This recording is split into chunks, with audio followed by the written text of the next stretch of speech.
Meeting of the Region 12 Board of Education to order, February 10, 2014. Welcome.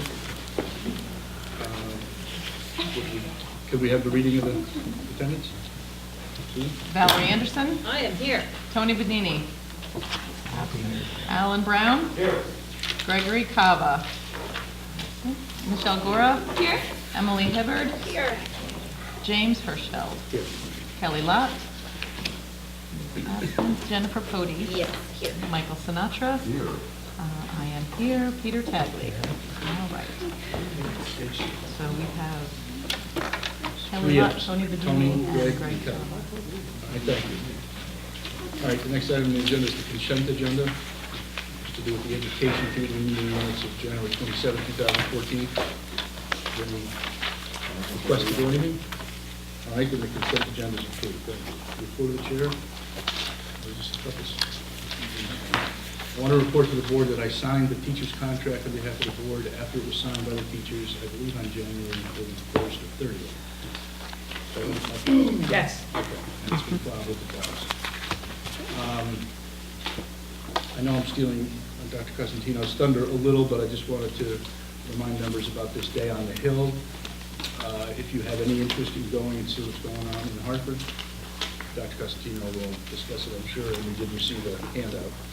I also wanted to address or recognize the articles in the paper about the Burnham School. First again in this district research group, a school of distinction based on CMT scores. We wanted to congratulate students of Burnham School and the teachers and staff. It was an excellent achievement. Very proud of them. Oh yes, I'm sorry, I should have mentioned. On behalf of the board, I wanted to express my condolences for the passing of Mary Ford, a longtime board member, well respected for many years, a friend of ours. So we know her passing and so on. All right, moving on to the superintendent's report. Yeah, I'm sitting here, I'm a little discombobulated, but good evening, everyone. I had notes on my agenda, but I can't find my agenda. Oh, there's my agenda, okay. Here, you can have this one. Okay, thank you. I just want to say I'm back from my mission trip. It was life-changing. It was more than I expected. I am in the process of putting together a slide presentation to go back to the schools, and I'll be happy to share that with you at an upcoming meeting. I can tell you that we are very, very fortunate. I mean, we live and we have so many things that we take for granted. I mean, they don't have clean water, so you could not use any of the water. We worked all day building a school, and you come home and just hope that you'd have 30 seconds of hot water in a shower to wash your hair, because it just kind of dribbled. You know, the people are very poor, and they live in, you know, two-room shacks for the most part, and they don't have food, and they live every day hand to mouth, and someone goes to work on these beautiful fields, and if you don't work, your family doesn't eat that evening. So students come back to school, you know, hungry and thirsty, and the teachers do not get paid. They get a stipend from the church if the church has money that month. And it's really unbelievable. It really is unbelievable. So I certainly will come back with a presentation. If you'd like to see, if you go to Facebook on Life Touch Memory Mission, DR, you can see some videos and photos, etc. And I'll start sending you stuff. But honestly, I've really had to take time to like re-enter and transition back into the life we have. It really is. It was a very emotional trip. So I'm glad I'm back, and I'm hoping to take students next year. I really am. I think it would be a great opportunity for them to see, you know, really how fortunate we are. Did you have a question now? I just wanted to mention that I was in the auditorium when you conferenced in to the high school. Yeah. And I just thought that was it was a really powerful moment for the whole region, because each of the schools were in their gym conferencing in. And so I know the connection didn't work quite right in the high school, so you couldn't see us. But I was standing there, the auditorium was full of the middle school, high school students talking to Dr. Cosentino and the other people working there. And on the bottom, I could see the students in Booth and the students in Burnham and the students in WPS. So all of the kids of the region were connected. It was a really powerful use of the technology as well. And listening to kids' questions, it was a really neat experience. Yeah, it was an emotional experience. It truly has changed my perspective on things. So I definitely will bring that back. I went this week to a tea at Washington PS, and one of the little girls sitting with her father, and she's like poking him. That's the lady who is, that's why we brought in the money. So it was unbelievable. So we are still collecting, so certainly donations, I have to tell you, it goes right to the school. We finished the first floor of the vocational school. They are building next year the second floor, but that floor will open up before the second one's done. You know, there are no rules and zoning or anything. I mean, one school was here, in the middle was the construction site, it was also the recess area, it was everything. So it was really unbelievable, but it was just fabulous. So I just want to let you know about that. We missed getting a field trip, it just came in this week, so you're aware. We have a group going to Barnard in New York City on a Saturday in February, so you're aware of that. All right. We have an appointment of our new electrician. We have a leave of absence of a special education teacher. Jim did mention Cave Day on the Hill, and if you're interested, I am going right now, and it'll be a good chance to talk to legislatures. I just got this today, hot off the press. Shipman and Goodwin, which is our attorney, school attorney, is having free of charge for their clients a school construction project, managing the risks, controlling the costs, and that is on March 4th. I am going to try to go. I haven't had a chance to look at my calendar yet, but certainly if you want to do that. I want to give you, I know you've all been very busy, but I do want to just give you a quick update of so far the 3 of the 4 meetings that we've had on the possible referendum. I do want to let you know that we are working on the date of April 8th, but I am very careful to say that is pending board approval. But we have to have a date so that we can kind of like work backwards and make sure we have all our, so I'm handing you 2 handouts in color. And these right now, I just want to let you know, they are the preferred options and the preferred location.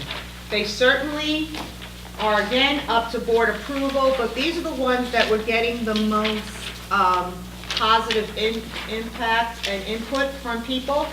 So I'm not going to get into it very deeply, but certainly Concept Design E is the one that they originally showed us when they made their presentation, Fletcher Thompson. One of the reasons that people seem to like this is because it can, in the future, if you would like to, build out of this right here, this area, and you could then add more fingers if you wanted to. But you mentioned that in Bridgewater, but where? That's Right. why, remember I asked them to put it Right. up on the site? Right here. It would come right here. It would come right into here. It may mess up the parking a little bit, but this is where it would come. But I thought we wanted to keep those trees. Well, I'm just giving you an option or a possibility. And then the other thing that people liked was that with the conceptual design and the location, there were 3 locations, and the educators, and I agree, really liked the location too. And they liked it there for a couple of reasons. One of the first reasons is that it would have its own access road. So it would never, you would never have to have the elementary students and middle high school traffic on the same road. You would also have the school further enough back so that when the high school kids are done at 2:30 and then are on the field, soccer, field hockey, track and field, etc., they really are not walking around the elementary complex and, it's kind of a little more secure. They also like the fact that they had very good visual, and this is all going to be discussed in 2 weeks. I just want to, for some of you who aren't be able to come, just want to see where the conversations have been going at this point. Okay. So that's that piece. The other thing that I just want to talk about quickly, two things, I guess. We did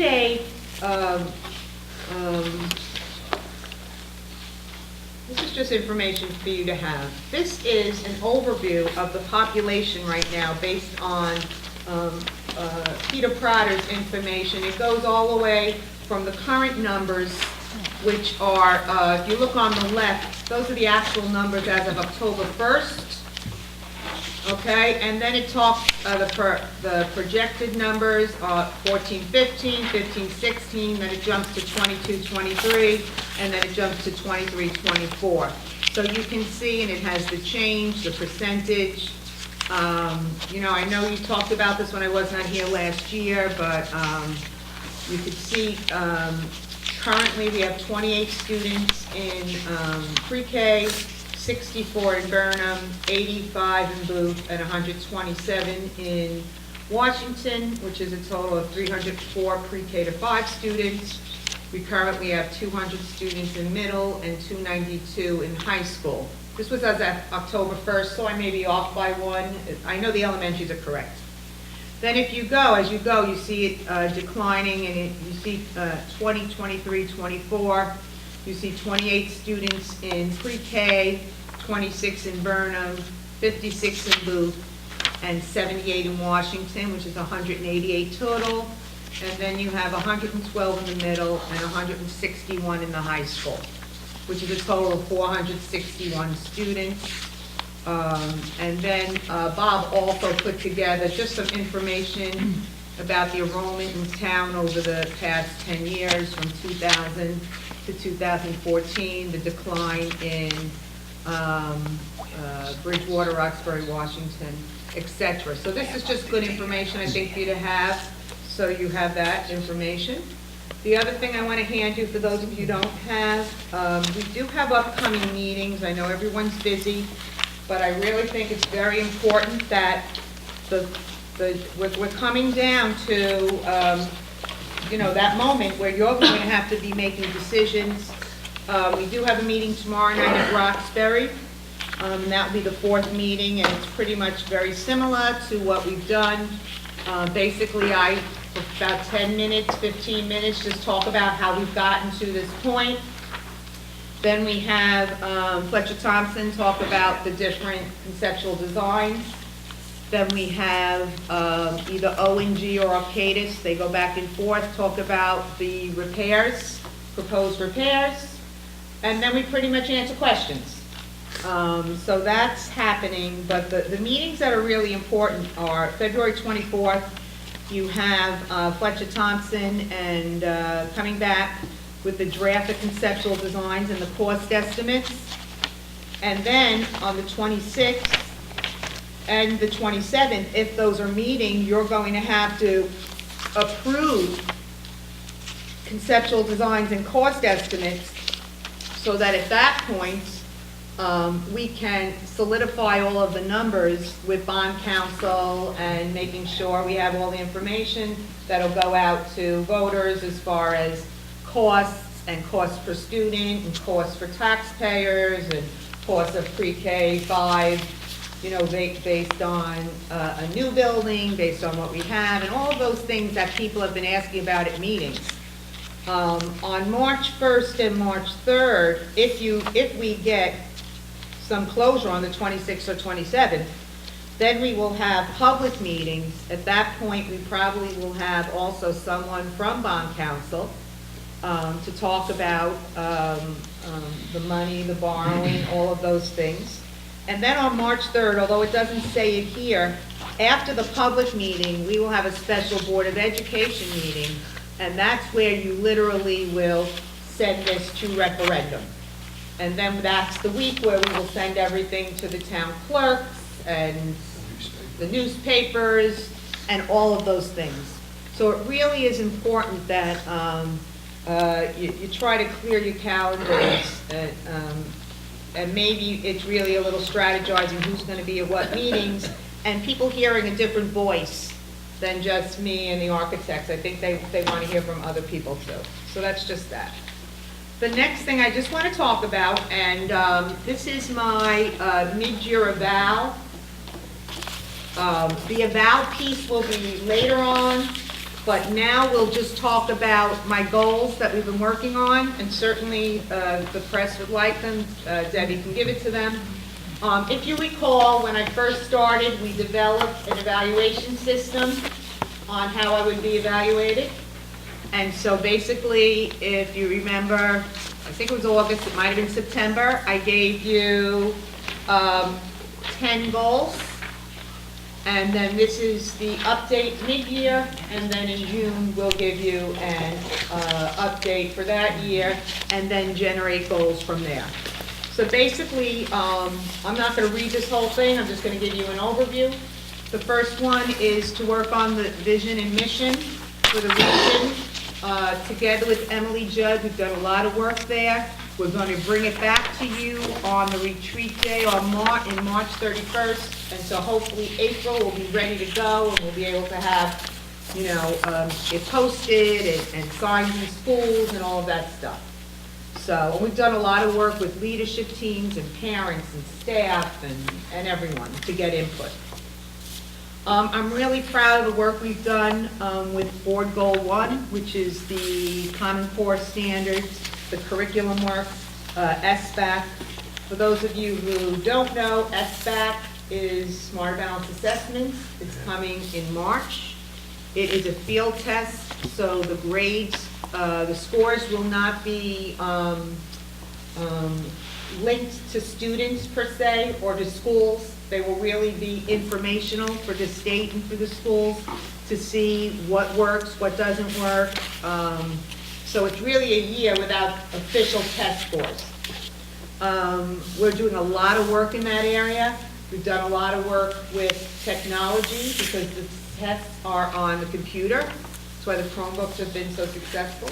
We're doing a lot of work with the teachers to make sure that our curriculum is aligned with what's being assessed, and students are able to really work collaboratively. It's a totally different test. It's deeper. It's more problem solving. So we're doing a lot of work there. I'm happy to say that Teresa DeBrito and Lori Ferreira, plus all of the teachers, have been working very, very hard on updating curriculum. We have Atlas in a good place. It wasn't at the beginning of the year. We have, I think, almost the whole humanities curriculum done in grades 6 to 12, redone to make sure the standards are there. We're currently working on the math. Teresa has consultants working with the art department, the music, and the PE, and the unified arts and world language, so we're making sure they're included. Elementary schools, we have teachers once a month per grade across the schools, meeting with Teresa at central office. So we're doing a lot of work. Curriculum is a living document. It's never done. You can never put it down and say, we're done, because it's always changing. So we've really got a lot done here, and as you read through it, I'll answer questions about it. I don't want to go through every little piece of it, but I'm happy to do it. I hope you read the Region in Review, because the Region in Review really gives you a handle on what's going on with specifics.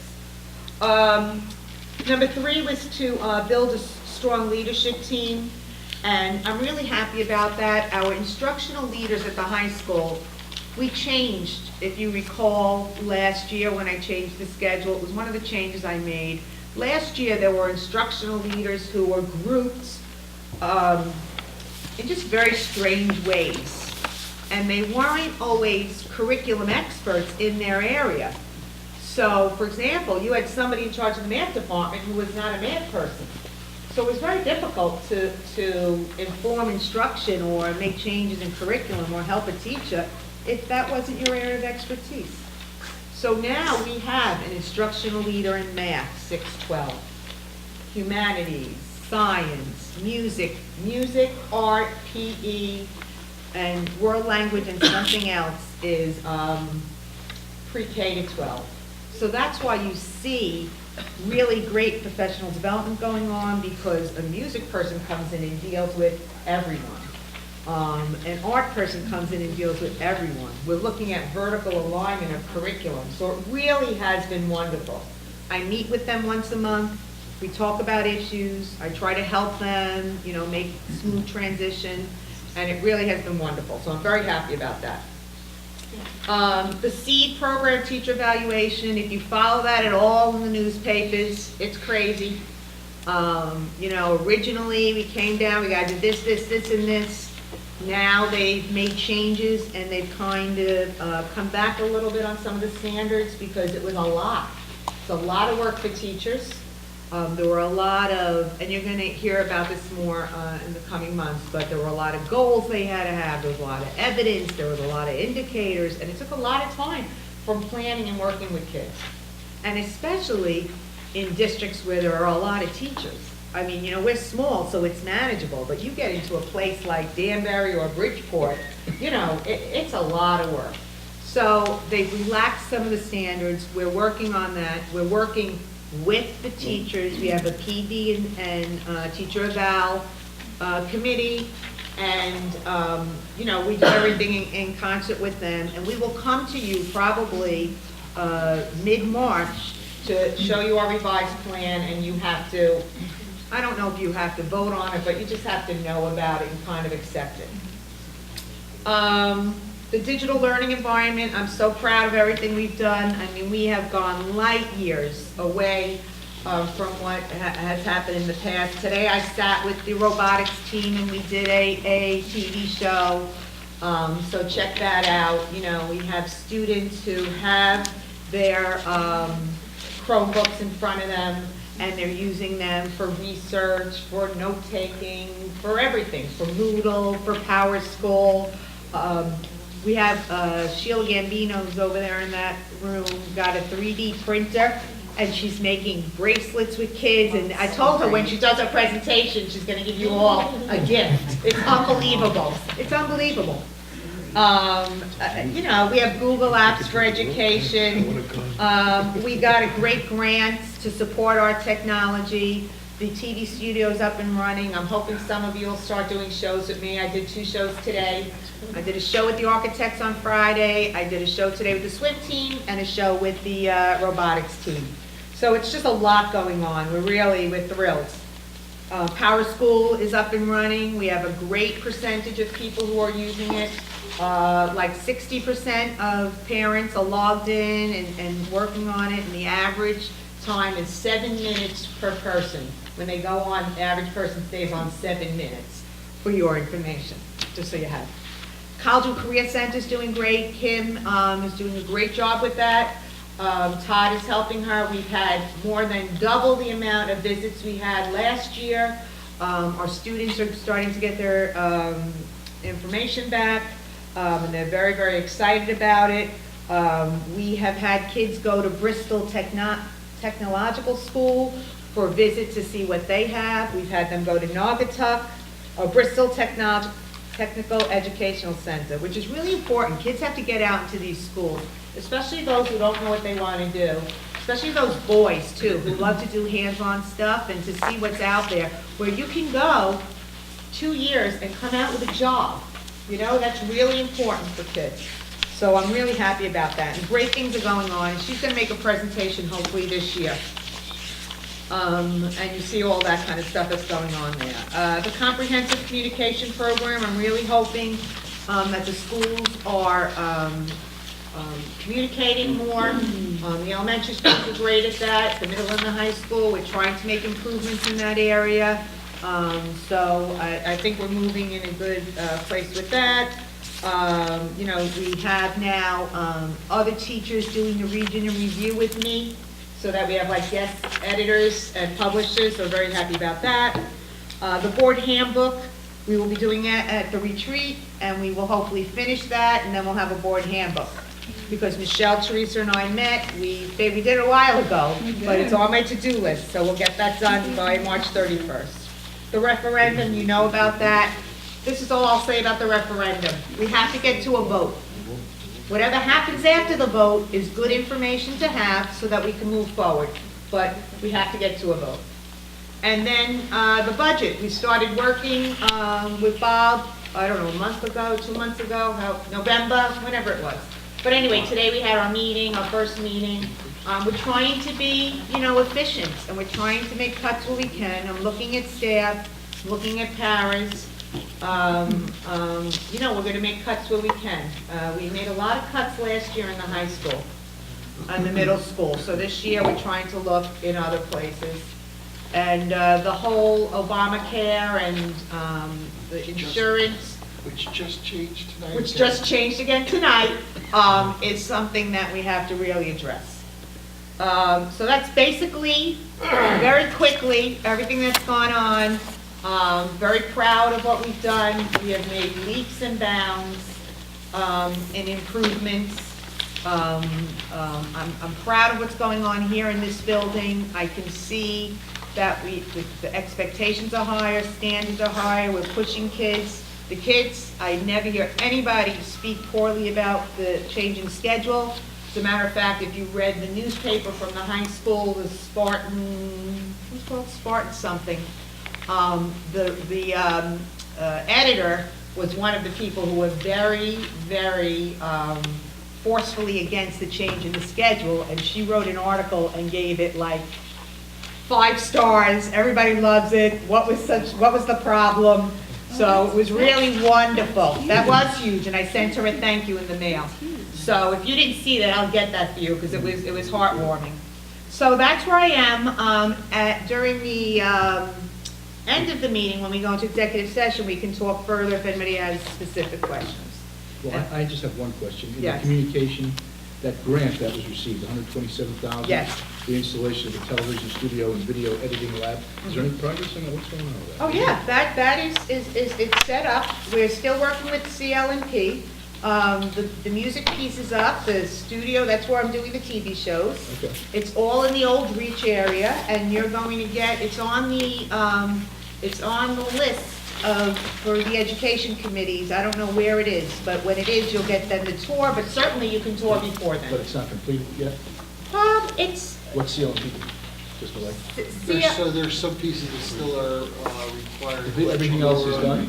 No, there's some lighting issues that Yeah, still got. they have to do It's the not original 100% lighting. finished at this point, but it's functional. And it was paid for by a grant? Yes. Yeah. yeah. Okay. I just want to make sure I have the agenda, which I seem to lost, that I'm not doing the, that's it for now, the calendar's over here, right? Yeah, okay, that's it for me. Any questions for my question? All right. Moving on to the committee reports. Are there- Oh, I'm sorry, Sue. If I may, I didn't see her. I'm gonna, if I can take a step back to the conceptual design. I'm going to, again, I don't know if there's a motion that is required for this, but the improvement to the Chapag walkway, I do believe needs to be part of the repairs and renovations to Chapag and not part of the pre-K to 5 issue under the referendum. I think the cost of whatever that walkway is should be separate. Which and walkway are you talking about? Sue? This one, right? There's a beautification for Oh, that okay. particular walkway. I had brought that up last time. That seems to be more appropriate under the 10 million plus I would do that. Chapag. I'll send them your information.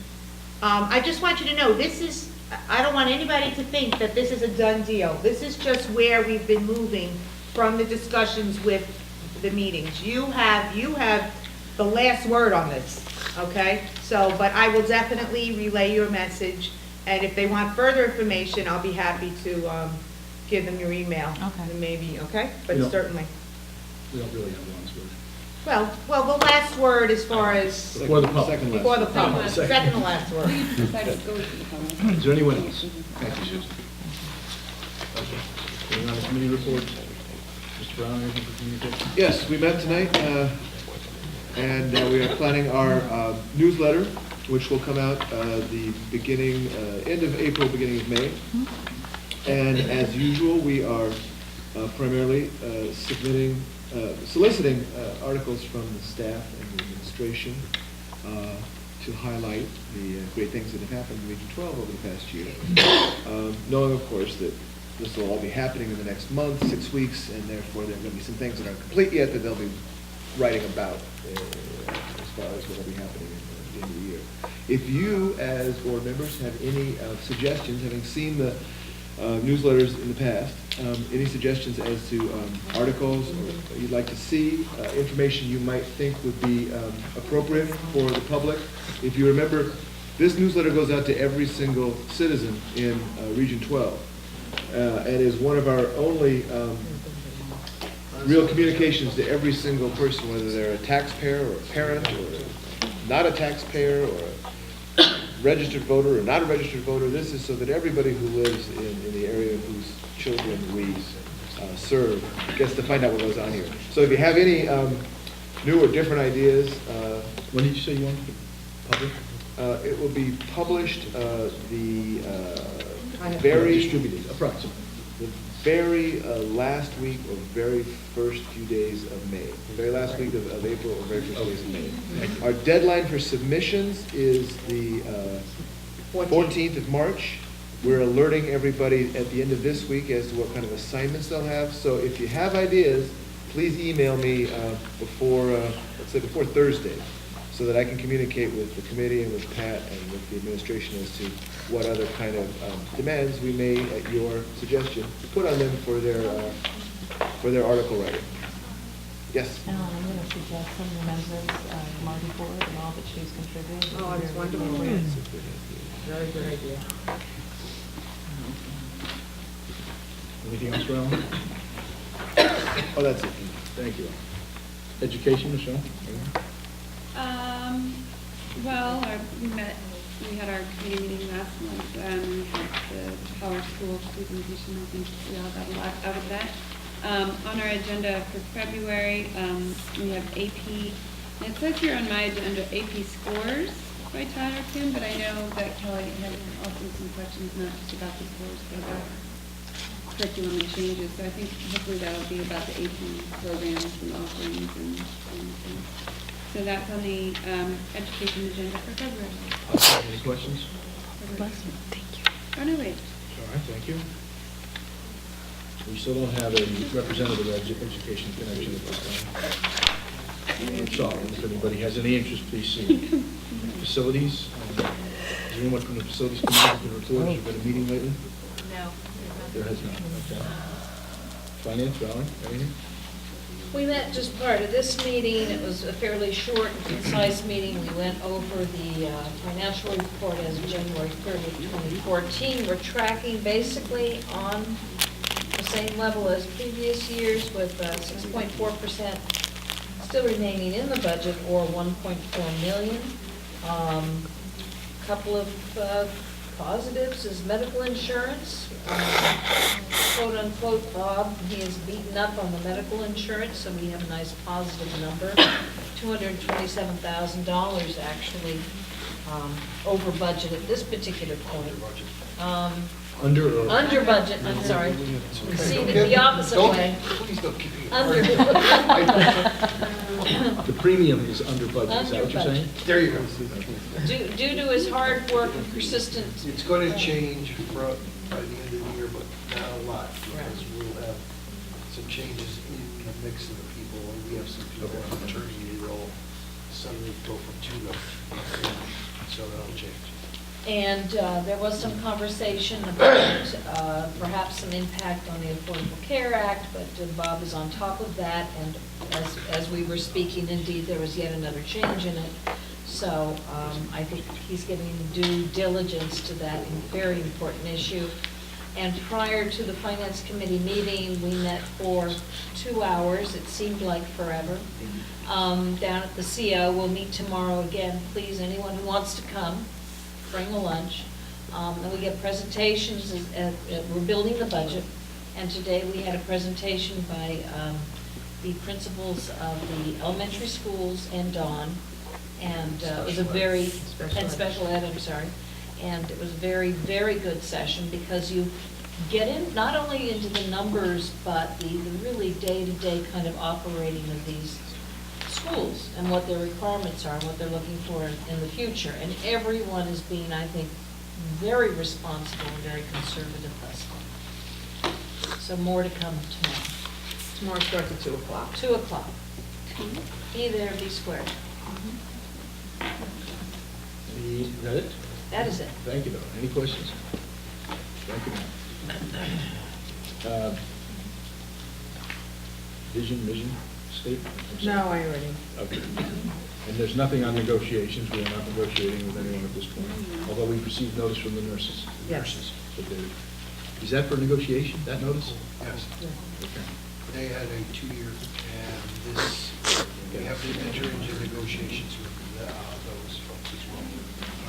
Policy, anything, Michelle? We met last month, and we have several policies on the agenda for tonight, so I think All right. we'll just work on Why those. don't we move on to that, then, old business? There's nothing else. Old business, second reading policy 614210. Michelle? All right, so this was the policy that was presented last time. We had no amendments. And the health education program, this is in response to Public Act 13173, the requirement for all elementary children to have 20 minutes a day of physical activity. And this is not to be confused with the health and nutrition policy of a very similar number that we did just prior. So this is it was a completely non-existing policy, so all language was new. Is there a motion? Michael? I'd like to move that we accept policy 6142.10 for a second reading. Is there a second? Second by Emily. Any further discussion? All those in favor say aye. Any opposed? Any abstain? I did. One abstention, all right, thank you. Next, 6.2, the motion passes. 6.2, second reading policy 6121. All right, non-discrimination in the instructional program. This is also a required policy that we did not have, that was picked up by our audit. It's a very short policy. All things that we were following in procedure, just didn't have the policy in the manual, so it's just sort of housekeeping, putting that policy in. Thank you. Is there a motion? To approve this for a second reading? Sure. Peter? Second? Emily? Thank you. Is there any further discussion? All those in favor say aye. Any opposed? Any abstain? All right, it passes unanimously. 6.3, second reading policy 5125.11. Yes, this is also a new policy that was picked up in the audit. It's the HIPAA requirements for privacy of health and medical records. Also, policy that was being followed in procedure, just we didn't have the policy listed in our manual. So it was entirely new language. There were no edits in the first reading. One more time. Is there a motion? Michael? I'd like to move that we accept policy 5125.11 for a second reading. Second, Jennifer. Any further discussion? All those in favor say aye. Any opposed? Any abstain? Thank you. Can I ask something? Yes. This is old business that didn't make it on the agenda. Remember the last meeting I talked about, someone else and I talked about the tuition, Yes. tuition rates. And I know Pat wasn't here, but. I didn't bring it forward, that was my fault. No, well, they asked me to contact, and one of the requests was for me to contact council to discuss the legality of simply allowing people to attend for free. Well, that was.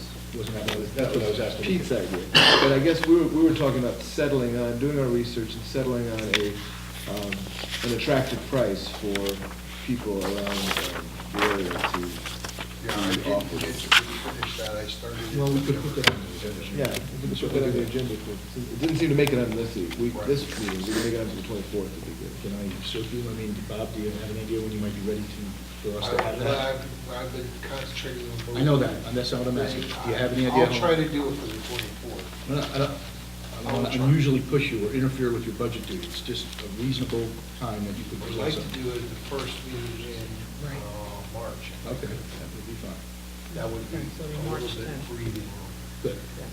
Good, I don't. Sure. We'll have a presentation on rates for non-resident students. Is that what you're saying? Beautiful. I'll bring it through the finance to the board. All right, thank you. Anything else in old business? All right, moving on to new business. 7.1, first reading policy 5114, suspension and expulsion due process. Yeah, so suspension and expulsion due process is a policy that we did have. So there were some edits made. In our last policy meeting, both Matt Karachi, the Dean of Students, and Kim Gallo, our principal, came and met with our committee. We knew that we were going to need to review this policy because of the changes that we made to no smoking on the grounds. And also since we had a resource officer, Mr. Ramos, I asked Kim to review the suspension and expulsion policy to see if she had any changes or edits, and she reviewed it with him and with Matt, who handles discipline, so that they, so that the edits that are there reflect the changes that they would like to see. None of these were proposed by the committee, they were all proposed by the administrators who use this policy. And if you look at, so everyone was emailed a copy, the changed language is in red. There's not a lot, it's not substantial changes. Most of it is language, including but not limited to, for example, was added just to clean up an area. We changed unauthorized smoking to smoking as being something that is prohibited, because now smoking is prohibited everywhere. One part that Kim added, under suspension for conduct off school grounds, she added a sentence that said whether the conduct occurred outside of school but incited disruption at school. So I think this sort of reflects some of the. That's within the law, I believe. There's cases on this. Yeah, If it well, has a and- disruption in the school, it's been ruled to be. Right, right, and they're starting to see more things that are happening, I guess, electronically, where Right. it's disrupting in school. And then one last thing, a couple of times in the last few pages, manifest determination is just a clarifying type of planning and placement team meeting that is very specific to students, and so she added that language. So very, very small edits. All right, thank you. Is there a motion to approve 5114 for first reading? Can I just ask a quick question? I'd rather have a motion, quite frankly, because I'm going to get on the floor for So, discussion. Is there a second? okay. Second by Emily? All right. Discussion, Donna? Well, first off, is that capital A, capital M manifestation determination, or do you want to, I mean, under manifestation determination? Yes. Capital M, and then lowercase d determination. I mean, is that kind of a title of something? You know, I wasn't familiar with the term, so I'm not really sure. I could add. Manifest is when you check if someone is a special education student and their disability impacts the reason you are either expelling or. If their behavior was a manifestation Of of their- the think she just disability. added I'm just Grammatical asking, is this question. a title Later of on. thing? It is a good term. Manifestation determination planning and placement team. I think it's part of the title, because that's So what it they should were. be that's- capital I- D. I think Later so. on in the policy, it is capitalized. It's capitalized all Thank you. at the bottom. Did you find one where it wasn't? Yeah, Yes. 4, page, I don't know, it's not on my Oh, list. page Handy G. device. I see it. Yeah, so There's just for, grammatical catch. yeah, okay. It's, But something more important than that is, I don't, G. Is there anything else? Yeah, antique firearm.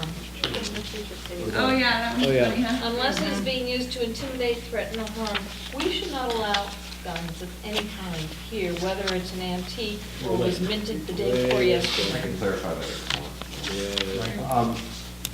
Kim Gallo talked about the fact that at times in the past, she's had adults in who also sometimes will even work in the building to do reenactments, for example, Civil War reenactments. And they might come in fully dressed and with a firearm. It Yeah. has no ammunition. The only way you could really injure someone with it would be if you clubbed them over the head with it. They could probably do that with furniture. So, But you could say the same thing about a Luger.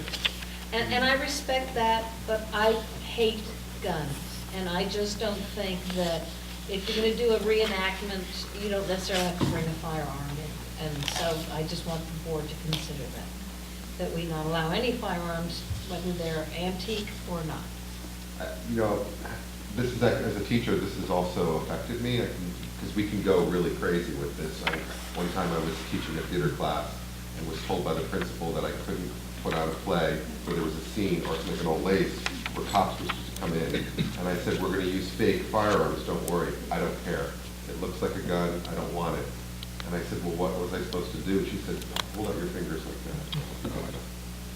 And it just, I think we can keep going down that road, and I think it I gets know, a very but slippery slope. even antiques, if someone came What if in. you put the word in front of antique, non-firing? You know, something, Non-operational. non-operational. Maybe an How are you operational going antique, to- that they're just.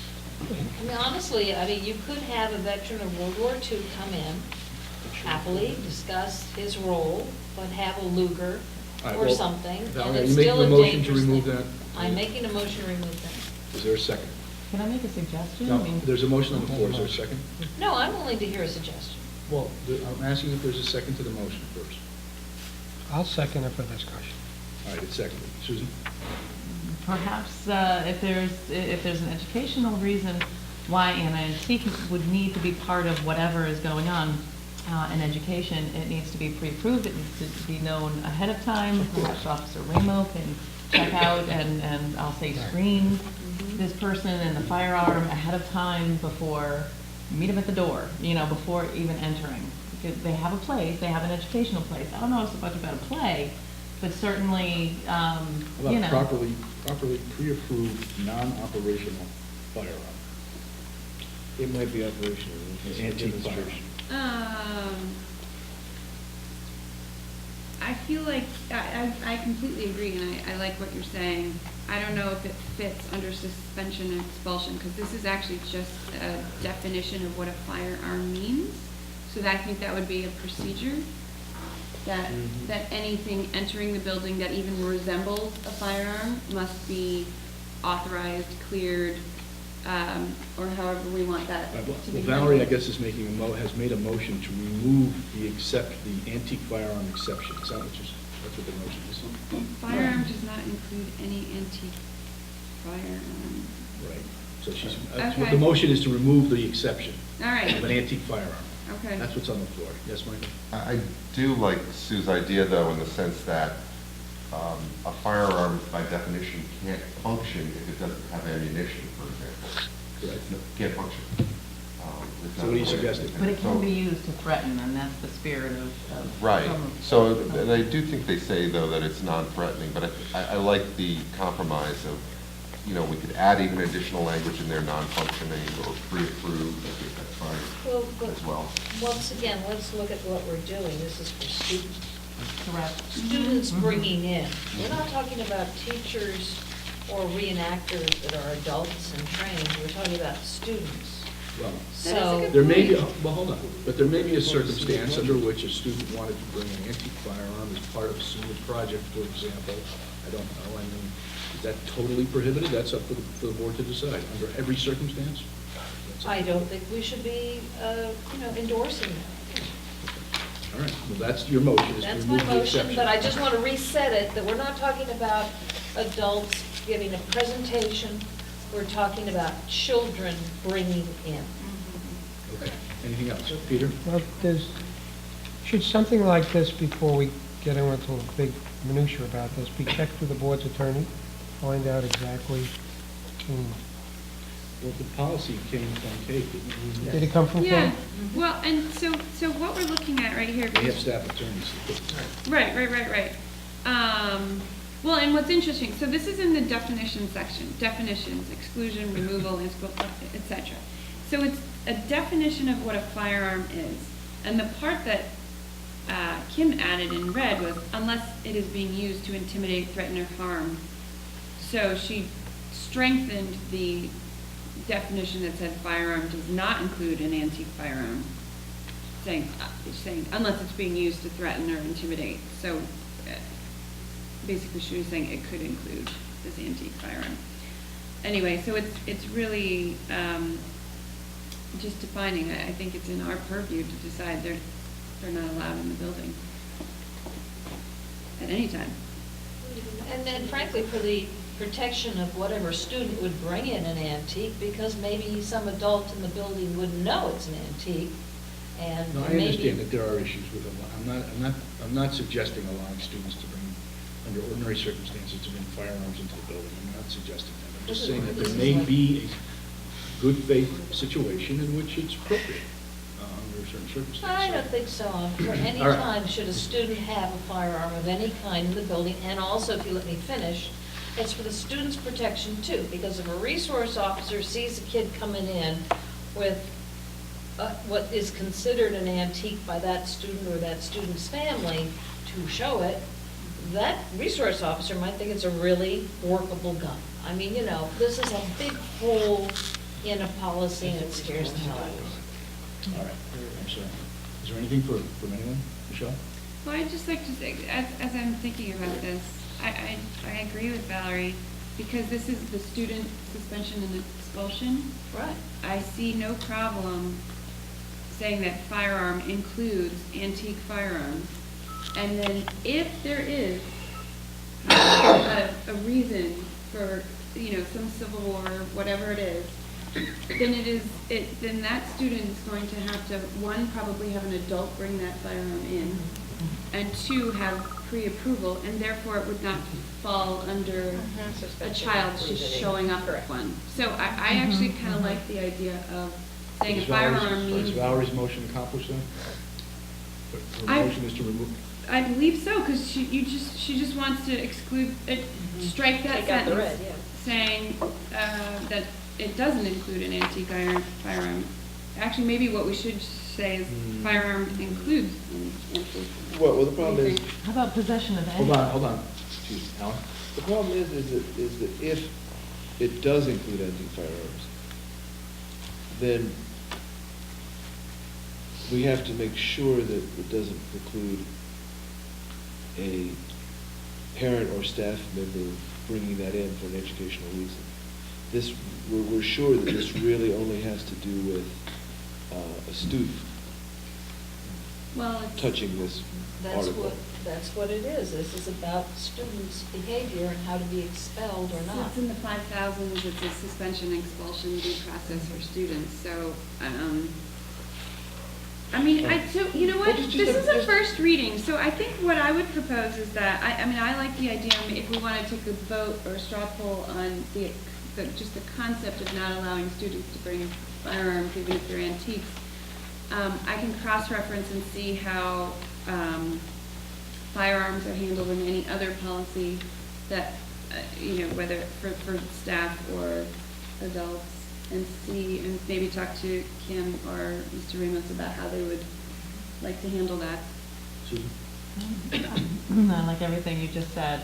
The other question I had regarding this particular policy is that it mentions disruptive of the educational process, but it's not specific.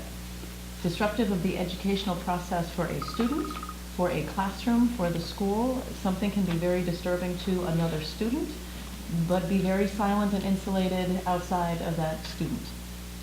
Threats, intimidation, right? Some. Could include all of them. It could include all of that, but it does, I wouldn't necessarily read it as an individual student. The language seems broad, disruptive of the educational process. Sounds more lofty. Well, we're discussing the motion. It's on the Definition motion. 4, is that it? It's on the motion. Is that on the motion? Well, this is Yes, part of we're the having a policy, discussion about the this policy in policy general.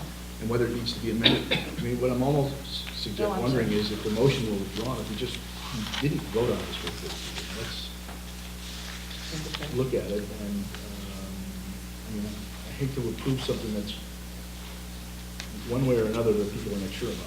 There's a motion on the table. There is a motion I on the guess table. I would find it helpful to first see if there's sort of consensus for Well, there's a motion. removal. All right, is there anything else on the motion? Yes, I think it reads quite well. Oh, my goodness, we can't even allow a kid to have a holster. If you read the whole thing, it talks about the frame or receiver of any such weapon. So even bringing a holster in is grounds for expulsion. No, no, no. A frame or receiver is part of a gun. It's part of a handgun. There's a frame, a receiver, those are parts of it. Well, whatever those things are, they're peripheral. If you wore a holster, if you wore a holster with no gun. What's going hopefully on, you let wouldn't be alone the dragged over. gun. So I would like to keep my motion Okay, it's on the floor. I'm about to vote on it. And I do think it's an important statement, and I'd rather not approve for first reading unless the motion is approved. All right, thank you. Is there anything further? All right, there's a motion, as I understand the motion, is to remove the antique gun as an exception to the wording of the thing that's been presented to us, this 5114, suspension and expulsion due process policy. All those in favor of the motion, raise your hand. To remove the firearm. To remove the antique firearm exception. Exclusion or exception. All those in favor, raise your hand. You can raise it higher. Fire? Higher. Oh, They can't like see this? Or like this? So they can How see. about like this? Okay. All Don't do it opposed? forward. Oh, you're opposed? Opposed? Chief with the Italian salute. Okay. Opposed? Abstain. All right, the motion passes. All right, now, so it's been removed, is there a motion to approve for first reading as amended? Oh, it's number 13. Excuse me? Is there a motion to approve the policy now that it's been amended to remove the So exception? moved. Is there a second? Second. Any further discussion? All those in favor of approving 5114, suspension and expulsion due process policy for first reading, raise your hand.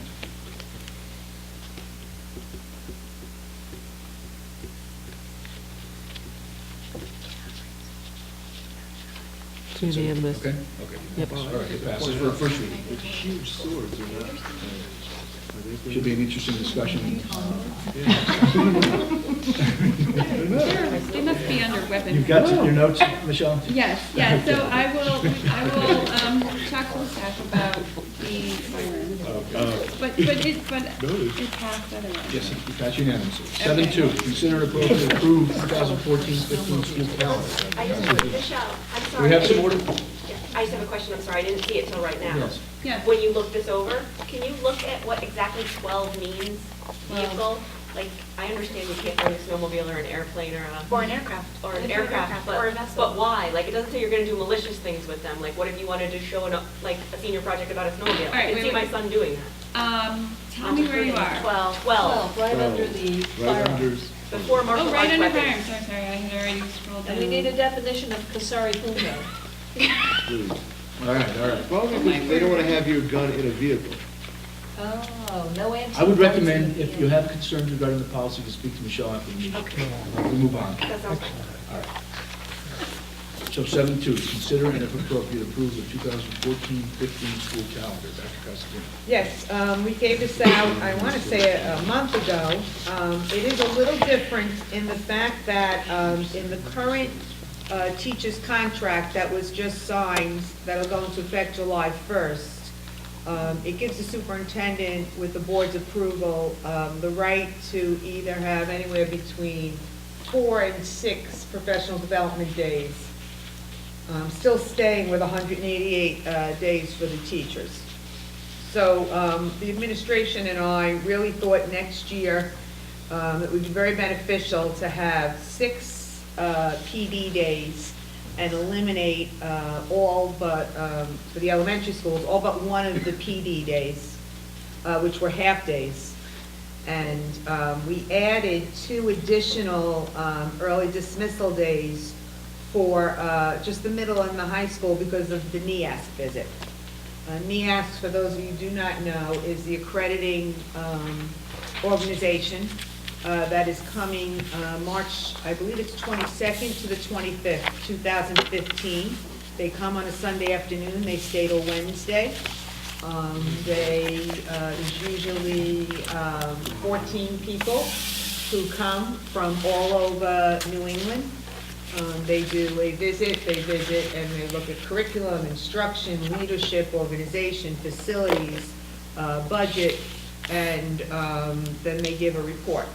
The staff is currently working on their self-study, which looks again at all of those different goals and standards. So there's a lot of work that goes into that. And when you add that to the new SBAC, which next year will count, and still a lot of work to be done with the curriculum, we really felt that the whole days were more beneficial than the early dismissal days. So that's the proposed Where is the calendar. calendar? I mean, the one that was in the packet or online? I'm sorry, what did you ask? The days? I mean, of the stuff that we got online, you're making a change from half-days to full days? Whoops, where Right. did we see that? Well, there are no more half-days, except for the Friday before Memorial Day weekend. What we used to do is, we used to have in this calendar 2 or 3 more early dismissal days for professional development for all of the schools. So the students would leave at 11:15 at the high school, 12:15 at the elementary schools. So you don't see that because that's not there. And what we did with the PD full days is we hooked them up. So for example, we made November 10th a professional development day, which is the Monday before Veterans Day. So now parents have a 4-day weekend as opposed to their students come in on the Monday and then off on the Tuesday. We did the same thing with Martin Luther King Day, where we made the other PD day the 20th, so that this way, another 4-day weekend. What I have found, and also in February, the same thing, which we have now already. I've found that if you can offer parents those opportunities to have 4-day weekends, then there's less chance for them to take their own 4-day weekends. But you're keeping March 6th the half-day? Only for the middle and the high school, because NEASC is coming the following weekend. You need a motion? Yes. To approve this So calendar. moved. Is there a second? Second. Michael? Any discussion, Michael? No, I think the other reason why it's good to move away from many half-days to more full days is that it's very difficult for the teachers to teach in the morning and then maintain that energy level that you'd like them to have for professional development or other kinds of meetings. Absolutely. Did somebody second this? Yes. Mr. Second, Michael. Michelle? I just also wanted to say, I think I like this approach because I wasn't teaching here in these schools, but I think the half-days are not as productive as we would think. Either they shorten the classes and the kids kind of race through. So I think it's a great way to use the teacher's time. They're fresh, they can spend an entire day learning. I don't think the students are losing that much because I don't know that those half-days were as productive as we really thought they would. So I think it's a great idea. Okay, anything further? We all love the long No, I'm sorry. Christmas days. What's the state minimum for? 180 days, Oh, okay. That's student time. Student time. And we're at how many? 182. We're 182. Okay, anything further? There's a motion to approve the calendar. All those in favor say aye. Aye. Any opposed? Any abstain? Okay. 8, opportunity for public to comment on agenda items. Is there anyone who wants to address this? Roll call. Seeing no one. Number 9, is there a motion to go into executive session for the purpose of discussing superintendent's mid-year evaluation? So moved. Second? Second. Second by Emily. All those in favor say aye. Aye. All right, we're in executive session. We'll take 5 minutes, please.